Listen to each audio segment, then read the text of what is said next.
that how come he asked the question and then confirms the answer, Yes. that the one who has been asked the question, that is him, Yeah.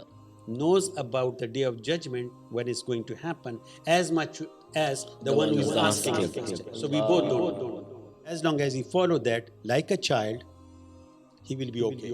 Unless you understand it, Yeah. unless you are certain about it, unless you have got a proof for it, whether that is a conceptual, intellectual, logical, rational, or physical, material proof for it, Yes. you can't believe in anything. That's right. That's how we human see things. Can you imagine?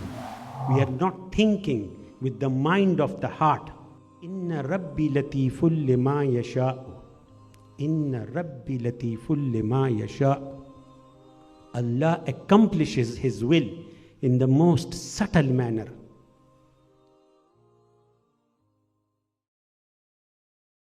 Viewers, welcome to episode 9.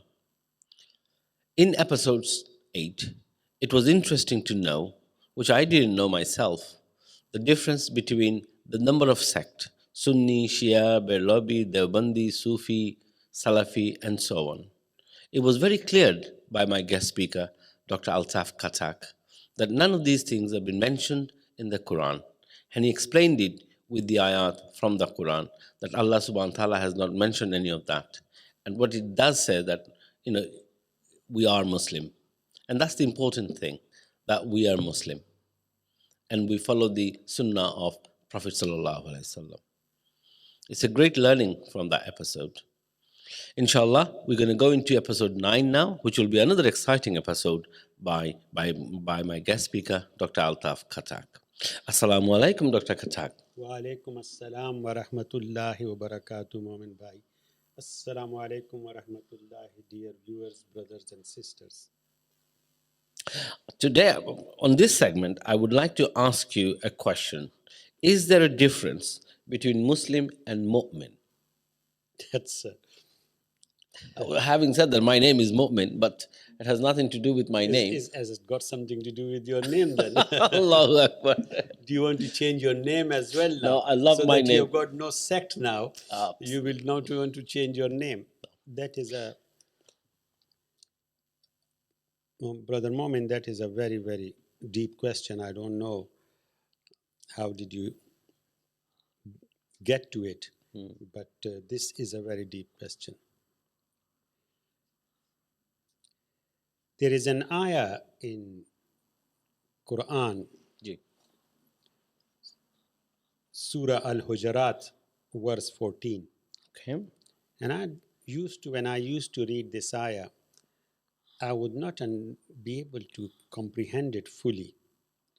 The ayah says, the Bedouin Arabs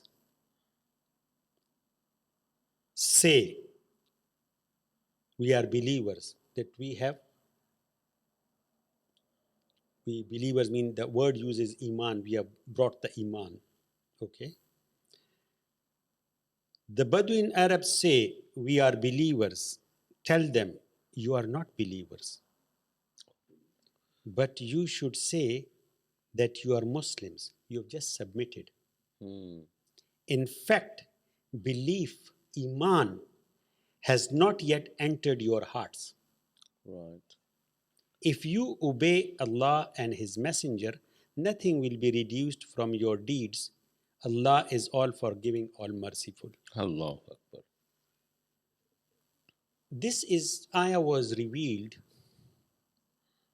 when Fatah Makkah happened, when the Makkah was conquered or Makkans, Quraysh surrendered without any fight. And then the trend set in when everybody was entering Islam. Okay. So when everybody was entering Islam, they were coming and they were giving shahada and they were just saying that what do we need to do and all these things. Yes. And they said that we are believers. So Allah said, no, you have just submitted, you have surrendered. You have just Muslim. Right. Muslim means the one who has surrendered. Surrendered to God. To Allah. Allah subhanahu. whether he understands it or not understand it, whether he conceptualize it or not conceptualize it, whether he just surrenders. Yes. Okay, so the Allah further says, Iman has not gone down your throat, has not entered yet your heart. Hearts, yes. You haven't understood it. What does it mean? Right. Wow. But in spite of that, Allah is so forgiving. He says that as long as you follow the Prophet, Allah and His Messenger, in spite of not understanding it, He will still reward you. Reward you. Allahu Akbar. So kind, so merciful. Is that clear? This Yes, ayah? absolutely clear. Now we come to the real thing. Okay. Long time ago, it's about 17, 18 years ago, I had the opportunity to be on my own and being able to think about a hadith which is narrated by Umar bin Khattab. And mind you, Umar bin Khattab radiallahu ta'ala anh was extremely careful, rather to the extent of being fearful to narrate any hadith. Yeah. He would not, because he was so scared that there may be a slip of tongue, or he may bring in another word, or he may misinterpret, or has, Rasulullah sallallahu alaihi wasallam saying, so he wouldn't quote or narrate many hadiths. Right. And this is one of those very few hadiths which have been narrated by Umar bin Khattab. Umar bin Khattab radiallahu ta'ala anhu says that one day they were sitting in the company of the Prophet sallallahu alaihi wasallam. And this famous hadith is known as Hadith Jibrael. Right, okay. Hadith Jibrael. He says that while we were sitting there, a very handsome man entered Yes. the company of the Prophet with no signs of any journey on him, no dust, nothing, tiredness or anything, wearing pristine white clothes. Yet none of us knew him. So if some stranger comes, so he must have traveled from somewhere. There must be some signs of traveling and some tiredness, some dust, some dirt, because those days everybody used horses and camels. But there was nothing such thing. That man came straight and sat next in front of Rasulullah sallallahu alaihi wasallam, with his knees touching the knees of the Prophet sallallahu alaihi wasallam. So that was again very strange. So, and he asked the Prophet, "O Prophet sallallahu alaihi wasallam, tell me, what is Islam?" Yes. The Prophet said, Islam is to say, to bear witness the kalama shahada, ashhadu an la ilaha illallah wahdahu la sharika lahu wa ashhadu anna Muhammadan abduhu wa rasuluh. To pray 5 times,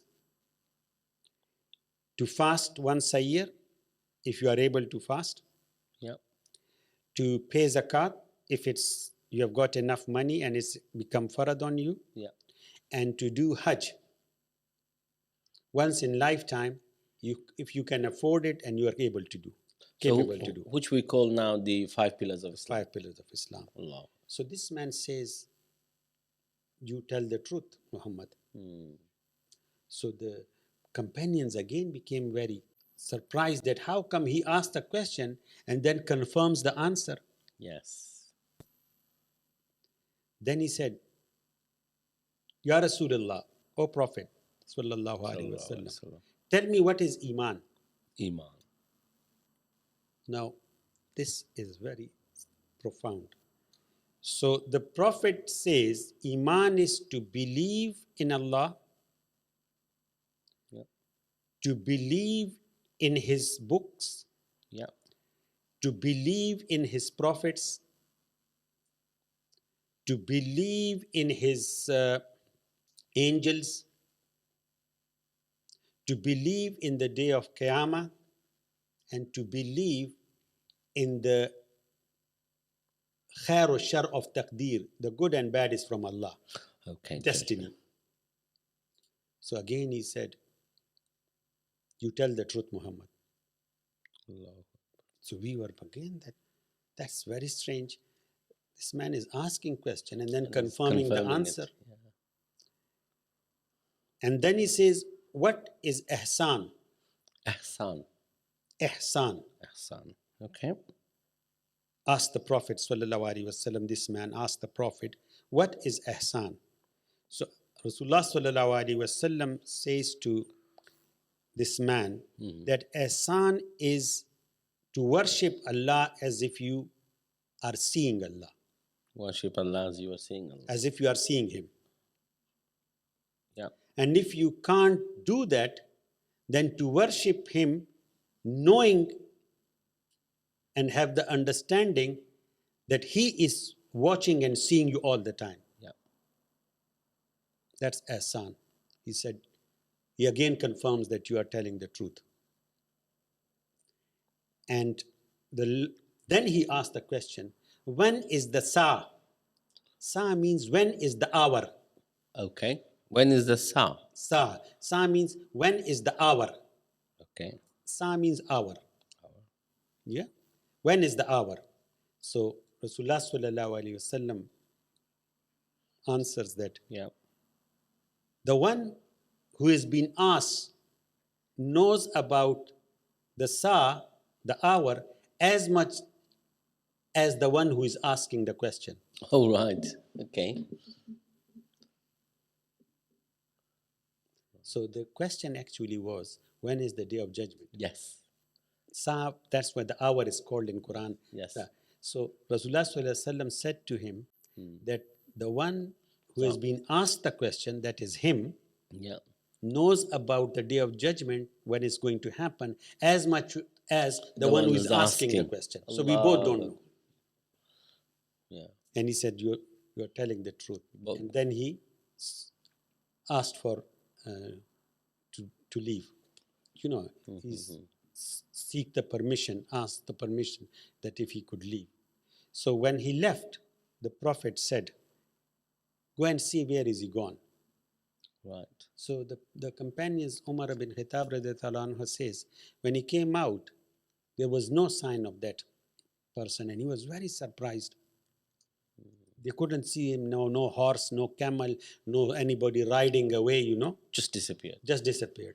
When he came back and he said, Ya Rasulullah, there is no sign of that traveler, the stranger. Allah. So Rasulullah sallallahu alaihi wasallam said, do you know who was he? And this we don't know. He said, he was Jibrael who came to teach you your deen. I thought about this hadith for quite some time, rather months, that if the Prophet has said that this was Jibrael who came down to teach us our deen, then there must be some very deep concepts, understanding involved in this hadith. And this hadith most probably is a source of the basic foundation of our deen. Thinking about it all the time deeply for months, I came to the realization that Jibreel alayhi salam actually asked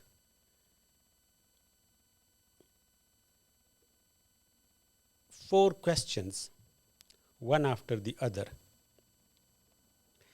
The first question was, what is Islam? And the Prophet defined it very simply.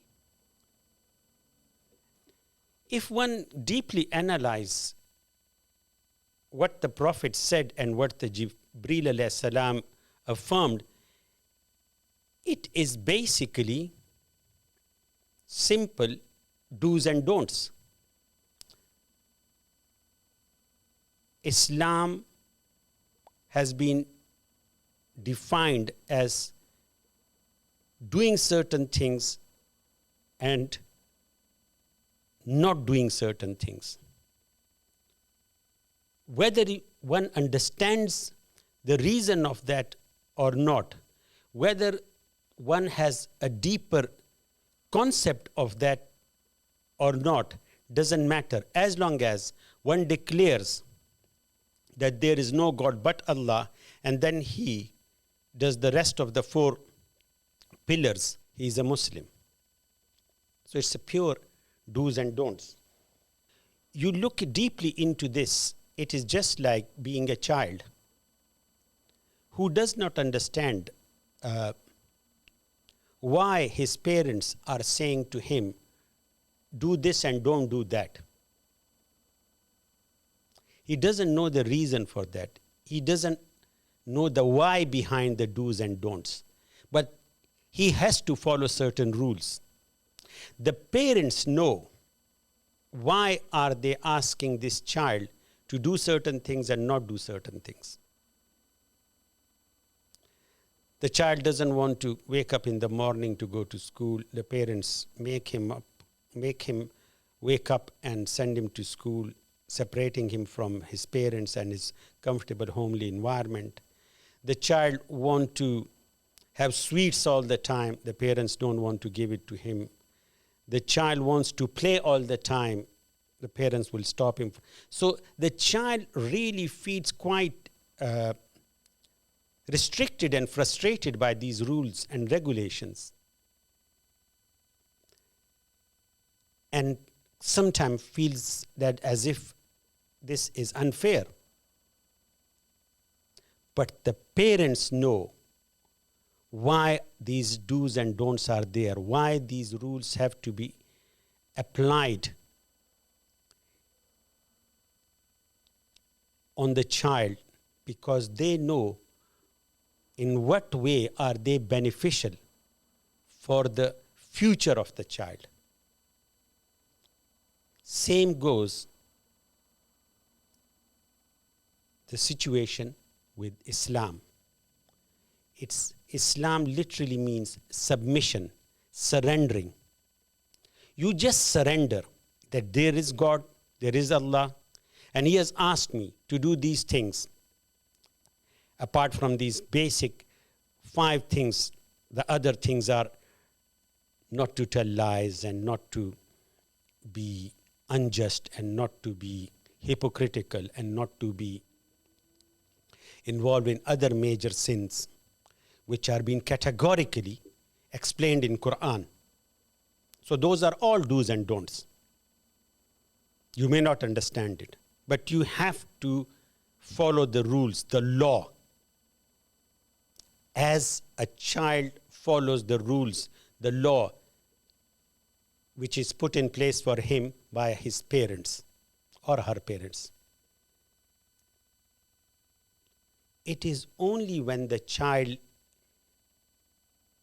grow and become an adolescent or a young adult, he starts understanding, wow, that's why my father and my mother were saying, don't put your finger in that switch.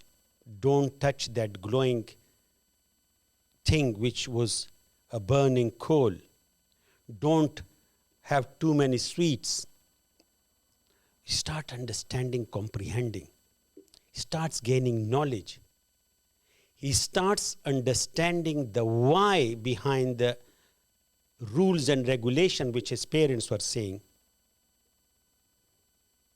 That is, if you come to when Jibrael alayhi salam asked Rasulullah sallallahu alaihi wasallam, what is Iman?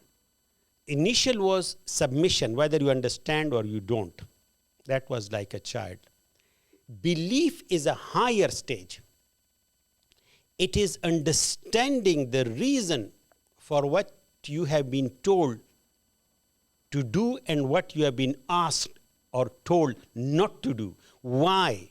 So there are concepts behind those do's and don'ts, those rules and regulation, that law, and the initial thing which we say that there is no God but Allah. We start understanding this concept. Who is Allah? Where is Allah? How is Allah?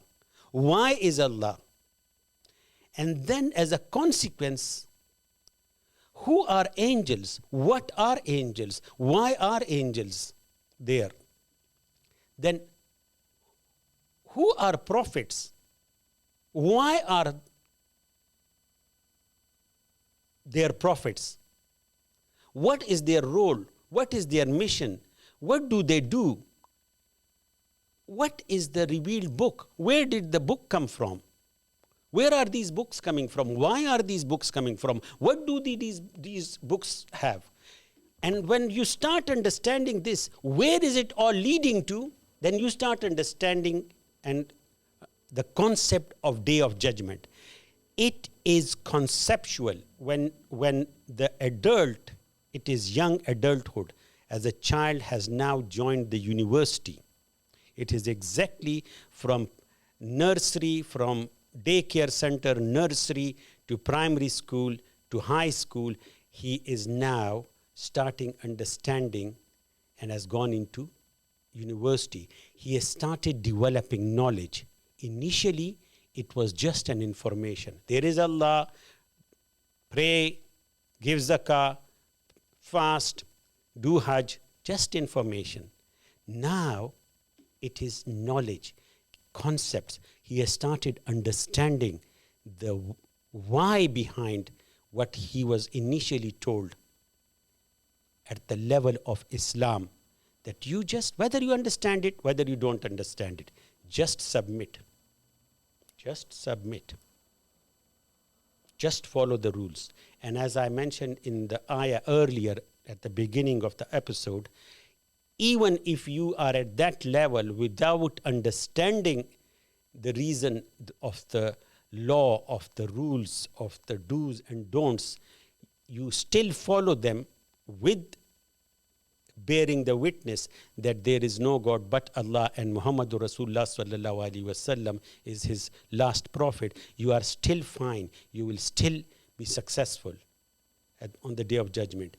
But that is a lowest level, the level of information. That is Islam submission. The higher level, the level of understanding, of developing concepts of why, how, what, that becomes Iman. Now you have developed the understanding of why were you asked and told to do certain things and not do certain things. Why were you asked to follow the law and rules which you felt were restricting, which you felt were frustrating. Now the time has come at the level of Iman that you understand that all those restrictions, all those frustration were actually for your own benefit. Otherwise, you would have come to harm as a human being. Your future prospects and potential would have been compromised. So that is Iman. And that is what Iman is required of by Allah. That's why when he said that these Bedouin say that we have brought Iman, tell them Iman has not gone down their throat. They should just say that they have submitted. They have just surrendered to what they have been told. So that's why that's ayah from Surah Al-Hajrat. That's what it means. Now, you understand, and when I was thinking about it, that, okay, so I've become conceptually and intellectually and mentally and understanding-wise, comprehension-wise, from a child state to an adult, young adult state I've come, from information state to I've come to knowledge state, From just following the rules, I have started understanding why I've been asked to follow these rules. That is from Islam to Iman, from Muslim to Mu'min, from information to knowledge, from law to the understanding of the law, from Sharia, which is the law, which is the do's and don'ts, to the tariqah of how to and why to follow the law, the path. So that I have moved conceptually from information to knowledge stage, from Muslim to Mu'min stage, from Islam to Iman stage. Now the highest rank, when Jibrael alayhi salam asked, what is ihsan? And Rasulullah sallallahu alaihi wasallam explained that ihsan is when you worship Allah as if you are seeing Him. And if you can't do that, you worship Him fully understanding, fully knowing, completely conscious of the fact that He is actually seeing and watching you every moment. It is the word ibadah is from the root of abad. Abad means a slave. The way a slave lives his life according to the wishes of his master, when one lives a life according to the wishes and commandments of Allah, every moment of his life, that is worship. We have the misconception that we consider praying salah or giving zakah or doing hajj as the worship, as the ibadah. Those all are reminders. Prayer has particularly been mentioned in Quran as zikr, reminder, to remind you that you are a slave to a master who you at the stage of Islam said, my master is no master but Allah. Only Allah is my master, my creator, my sustainer. So wisdom is living every moment of your life as if Allah is watching you. Or you are actually, the highest level is, you are watching Allah, knowing exactly what does He want you to do in every situation of your life. You are watching Allah. Everything you come across in your life, every situation, every moment, you know exactly what Allah wants you to do in that situation, in that moment, whatever that situation is. Whatever that situation is. When you develop the insight, I would rather say, when you develop the insight how to apply the law to different situations of your life, that becomes ihsan. You know exactly where to do and where not to do. Whether it is a situation you are facing in your family matters, whether it's a situation you are facing in your professional matters, whether it is a situation you are facing in your social matters, or whether it is a situation you are facing in moral matters. Every matter is a moral matter anyway by the standards of Qur'an. So ihsan is the highest level. It's the level of wisdom. It's the level of wisdom. So you started from information. From information you went up to gaining knowledge, and from knowledge you went up to being wise, having wisdom, meaning that you started developing the capacity and the potential of being able to apply your knowledge to different situations you come across in your life. I've thought about this very important hadith, which we call Hadith Jibrael for a very long time, and I came to a conclusion and created an algorithm for myself, which makes it easy for me to understand what is Islam and what is Muslim. What does that mean, actually? What is Iman and what is Mu'min, and what does that actually mean? And what is Ihsan and Mohsin, and what does it actually mean? I will share it with you with the hope that inshallah ta'ala al-aziz, Allah will open my and your chest to understand the depth of this hadith and then to apply it to ourselves, to the core of ourselves with the utmost sincerity, and then judge ourselves at what level we are in the light of this hadith. So if you look at it, Islam is equal to Muslim, is equal to do's and don'ts, is equal to information, is equal to the law, is equal to Sharia, which is the Islamic law. Islam, whoever follow Islam is a Muslim, and whoever is a Muslim, he does certain things and does not do certain things. Whether he understands the reason for doing them and not doing them doesn't matter. This is just like information. That this is the information, do this and don't do that. This is the law. Islam is equal to Muslim, is equal to do's and don'ts, is equal to basic information about the life, what to do and what not to do in it, and that is equal to law, which is equal to Sharia. Now, if we come to now Iman, Iman is equal to Mu'min, is equal to understanding of the why of to do and the why of not to do.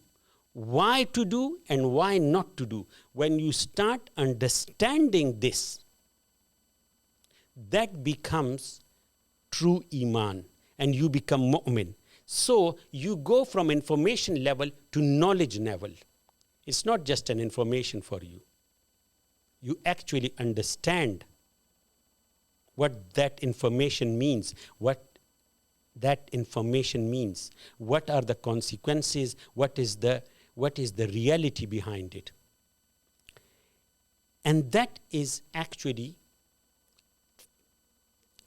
the way, how to do it, why to do it, when to do it. That is the way, and that is tariqah. The way is known as tariqah. So Iman is equal to Mu'min, is equal to understanding of why to do and why not to do, is equal to knowledge, is equal to the way, is equal to the tariqah. Now comes to the final algorithm is Ihsan. Ihsan is equal to Mohsin, which is equal to where to do and where not to do. You are faced with a situation in life, any situation, you have a background knowledge, what to do and what not to do in that situation, applying the law to a situation, the knowledge to a situation is actually ihsan, which is equal to wisdom, which is as I said, the applied form of knowledge is wisdom, which is equal to the reality of situation, the reality of things, the reality of what you are dealing with. Because you understand that, the reality of you understand it, you know how to deal with it in light of the law which you have got. So that becomes haqiqah. So you can see, brothers and sisters, dear listeners and viewers, that in this hadith, Jibrael alayhi salam came and taught us how do we actually progress in our deen. We initially start just like a child, following do's and don'ts, surrendering. Okay, you tell me, my father knows best, my mother knows best, I'll do whatever they tell me, he's a good boy. Okay? Then you become a bit mature, you become a young adult, you start understanding.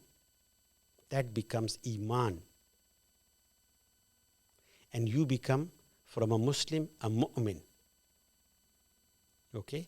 You start understanding why my father was telling me to do this and why was my mother telling me to not to do that. And you start understanding what is good for me, what is bad for me. You start understanding. You develop knowledge. You develop understanding of good and bad and the reasons behind it, the why behind it. And when you become a wise man, you become a knowledgeable, a sage, full of wisdom, insight. You become muhsin. You start living your life with ihsan. You start dealing with the issues and problems of life with great insight, the knowing what is the reality behind, what will be the consequences of doing and not doing certain things in a given situation. You understand it. You understand the consequences. And it is the applied form of your knowledge, which is the wisdom, which becomes ihsan. And when you start living like that, you become muhsin. Those are the people who Allah says in Quran will be brought the nearest to Allah. Allah says in Quran that it will be the muhsinin, the muhsin, the wise one, who actually understand the reality of things, who will be brought the nearest to Allah. I hope that I've been able to explain Hadith Jibrael, which I think is such an important hadith, which has not been explained anywhere properly and thoroughly, particularly with this algorithm which I've just mentioned to you. And I hope if you follow what I have said, it will inshallah, it will take you to the higher level of belief, of faith, of iman, and hopefully Allah will help us to become among the muhsinin and who will be brought nearer to Allah, and hopefully we will be one of those as well. May Allah be our guide, our help, our support, and may Allah bless us with His ma'rifah, His knowledge, and give us the tawfiq to live according to His will. Ameen. Assalamu alaikum wa rahmatullahi. And may Allah be our guide and guide our hearts and our thoughts the way He wants it to be and the way as near to truth as possibly in my capacity and your capacity it can be. Muslim